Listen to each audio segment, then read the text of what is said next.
താൻ എന്ത് ഭ്രാന്താണോ ഈ പറയുന്നത്? ഭ്രാന്തല്ല മുതലാളി, സത്യമാണ്. ഞാൻ കണ്ണൊന്ന് അടച്ചതേ ഉള്ളൂ. തോമാ എന്നൊരു വിളി. കണ്ണ് തുറന്ന് നോക്കിയപ്പം അച്ഛന്റെ പ്രേതം തൊട്ട് മുമ്പിൽ ഇരിക്കുന്നു. എടാ തോമ, ചത്തുപോയ ഒരാളെ പറ്റി തന്നെ ആലോചിച്ചുകൊണ്ടിരുന്നാൽ അയാൾ കൺമുൻപിൽ വരുന്നതായിട്ട് തന്നെ തോന്നും. അയ്യോ പൊന്നു മുതലാളി, ഇതെന്റെ കണ്ണുകൊണ്ട് കണ്ടതാ. അച്ഛനെന്താ നിങ്ങളുടെ അടുക്കൽ മാത്രം വരുന്നത്? കാച്ചിക്കളയാനായിരിക്കും. എടാ വിട്ടി, ഇതൊക്കെ നിന്റെ പേടിയാ. പ്രേതമെന്നൊന്നും ഈ ലോകത്തില്ല.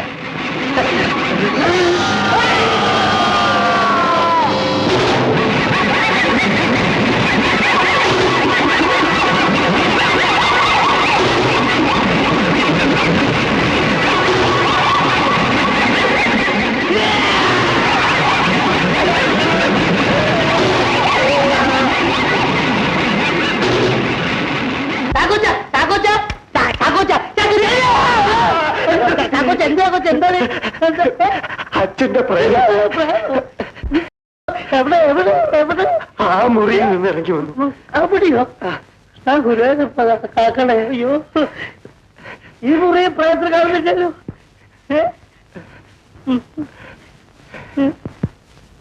ഇവിടെ ഒരു പ്രേതമില്ല. ചാക്കോച്ചന് തോന്നിയതാ? അല്ല, എന്റെ കണ്ണുകൊണ്ട് ഞാൻ കണ്ടതാ.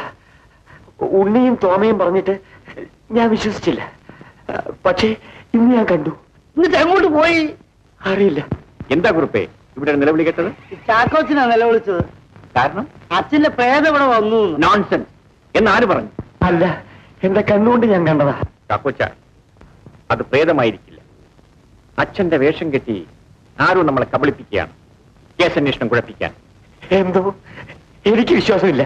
കുറിപ്പേ, ഇനി ആ പ്രേതം ഇവിടെ വന്നാൽ താൻ വെടിവെച്ച് വീഴ്ത്തണം. അപ്പൊ പ്രേതം ആരാണെന്ന് അറിയാമല്ലോ. ഞാൻ തന്നെ വെടിവെക്കണം സാർ. എന്താ, തനിക്ക് ഭയമാണോ? ഭയം തന്നെയല്ല സാർ, കണ്ണ് കണ്ടാ വെടിവെക്കാം. ആ ചാക്കോച്ചൻ സമാധാനമായി കിടന്നുറങ്ങണം. ഗുണായി.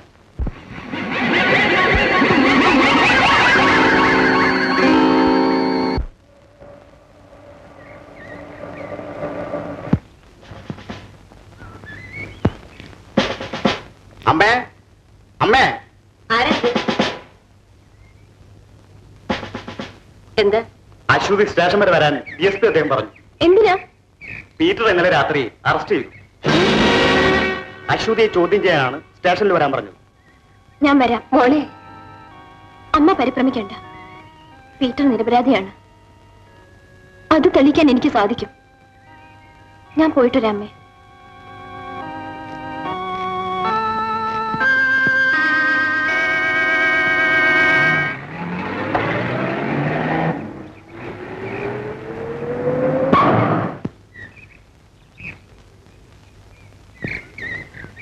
ഇതാണ് പോലീസ് സ്റ്റേഷൻ? അതെ, ഇത് പോലീസിന്റെ ഒരു സ്പെഷ്യൽ ക്യാമ്പാണ്. പീറ്ററിനെ ചോദ്യം ചെയ്യാൻ ഇവിടെയാണ് കൊണ്ടുവന്നിരിക്കുന്നത്. DSP അദ്ദേഹം അകത്തുണ്ട്. വരണം.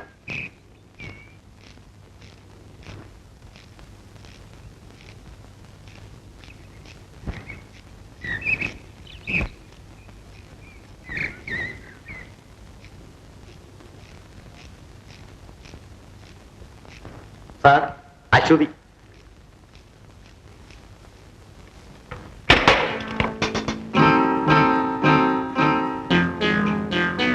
Good morning. നിങ്ങളോ? യെസ്, ഞാൻ വിളിച്ചാൽ നീ വരില്ലല്ലോ. അതുകൊണ്ട് എന്റെ അനുചരന്മാരെ പോലീസ് വേഷം കെട്ടിക്കേണ്ടി വരും. നിങ്ങൾ ഇത്ര നീചനാണെന്ന് ഞാൻ കരുതിയില്ല. മര്യാദയ്ക്ക് വാതിൽ തുറന്ന് എന്നെ പുറത്തേക്ക് വിടുന്നതാണ് നല്ലത്. ആ, ഇതെന്തൊരു വർത്തമാനമാ? ഇപ്പൊ ഇങ്ങോട്ട് വന്ന് കയറിയതല്ലേ ഉള്ളൂ. അതിനു മുമ്പ് പോണമെന്ന് പറഞ്ഞാൽ അശ്വതി, നിന്റെ കൈക്ക് ഇത്ര കരുത്തുണ്ടോ? പൂ പോലെ മൃദുലമായിരിക്കുമെന്നല്ലേ ഞാൻ കരുതിയത്? എന്നെ തൊട്ടുപോയത്. പിന്നെ നിന്നെ കാണാനാണ് ഇവിടെ കൊണ്ടുവന്നത്. നോക്ക്, ഒരു കൊലപാതകയായ പീറ്ററെക്കാളും എന്തുകൊണ്ട് നിന്നെ കനിവച്ചല്ലേ ഞാൻ? ആ എരപ്പാളയോട് പോയി ചാകാൻ പറ. നിനക്ക് ഞാനുണ്ടടി.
ഇനിമേൽ ആരും ഒന്ന് വിളിച്ചാലും വീട്ടിൽ നിന്ന് ഇറങ്ങിപ്പോകരുത്.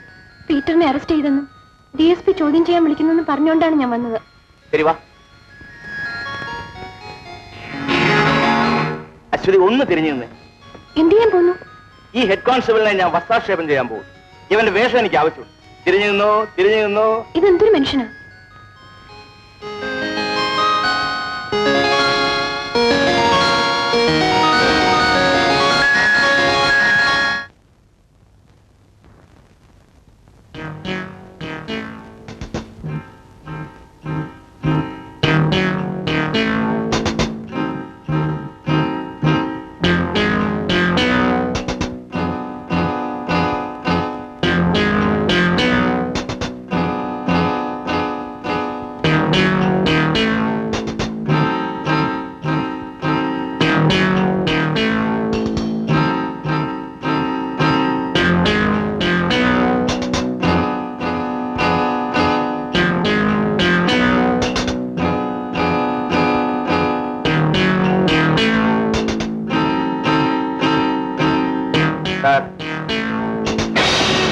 അനങ്ങിപ്പോയി. ഞാനിവിടെ വന്നത് സാറിനെ കൊല്ലാനല്ല, ചില കാര്യങ്ങൾ പറയാനാണ്. അത് കേൾക്കാനുള്ള സന്മനസ് കാണിച്ചില്ലെങ്കിൽ ഈ തോക്ക് ഞാൻ ഉപയോഗിച്ചു. നിങ്ങൾക്ക് എന്താണ് പറയാനുള്ളത്? ആദ്യമായി സാറ് മനസ്സിലാക്കേണ്ടത് ഞാൻ നിരപരാധിയാണെന്നാണ്. കൊലക്കുറ്റം ചെയ്തവരെല്ലാം അവസാന നിമിഷം വരെയും ഇങ്ങനെ പറഞ്ഞിട്ടുള്ളൂ. സാർ, ഞാൻ കൊലപാതകയാണെങ്കിൽ ഇനിയും ഒരു കൊല കൂടി ചെയ്യുന്നത് എനിക്ക് നിസ്സാരമാണ്. ഞാൻ വിചാരിച്ചാൽ ഒരു നിമിഷം കൊണ്ട് അങ്ങയെ വെടിവെച്ചെന്ന് വരും. പക്ഷേ ഞാനത് ചെയ്യില്ല. അങ്ങ് ജീവിച്ചിരിക്കേണ്ടത് എന്റെ ആവശ്യമാണ്. എന്റെ നിരപരാധിത്വം തെളിയിക്കാൻ അങ്ങ് വിചാരിച്ചാലേ സാധിക്കും. കാരണം അങ്ങക്ക് അധികാരമുണ്ട്, DYSP എന്ന അധികാരം. പീറ്റർ, നിങ്ങൾക്ക് തെറ്റിപ്പോയി. അധികാരം കാണിക്കാനല്ല ഞാൻ DSP ആയിരിക്കുന്നത്, കുറ്റം ചെയ്തവരെ പിടികൂടാനാണ്. ആട്ടെ, നിരപരാധിയാണെങ്കിൽ നിങ്ങൾ എന്നെ ഭയപ്പെടുന്നത് എന്തിനാണ്? ഞാനോ? അതെ, അതുകൊണ്ടാണല്ലോ ഈ വേഷത്തിൽ ഇതിനകത്ത് കടന്ന് എന്റെ തോക്കെടുത്ത് എന്റെ നേർക്ക് തന്നെ ചൂണ്ടിയിരിക്കുന്നത്. സാർ, എന്റെ നിഘണ്ടുവിൽ ഭയം എന്നൊരു വാക്ക്. എങ്കിൽ ഈ തോക്ക് ഇവിടെ വയ്ക്കൂ.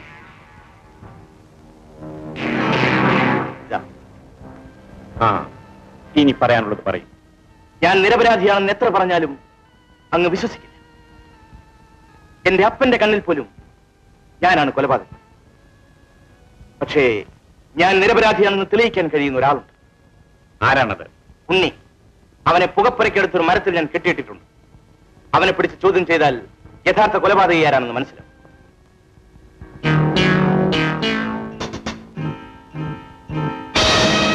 കിടപ്പുണ്ടല്ലോ, ആരെങ്കിലും അഴിച്ചുവിട്ടതാ? സാറേ, ചാക്കമുതലാളിക്ക് വളർത്തുവാനുണ്ടെന്ന് കേട്ടു. ഇനി അവൻ പണി വെച്ചിട്ടാണോ? ഓഹോ, അങ്ങനെ ഒരാളുണ്ടോ? ഞാൻ കണ്ടിട്ടില്ലല്ലോ.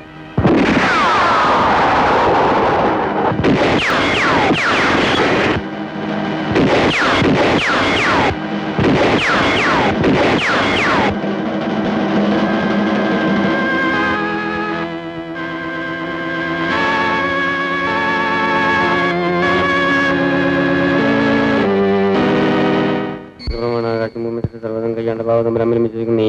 എന്റെ പുത്രൻ നമ്മുടെ കർത്താവ് വിശ്വസിക്കുന്നേ. ഈ പുത്രൻ തീരുമാനപ്പെട്ട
സഹോദരി മരിച്ചത്. നിന്നെ ഞാൻ പീറ്റർ, എന്നെ കൊന്നോളൂ.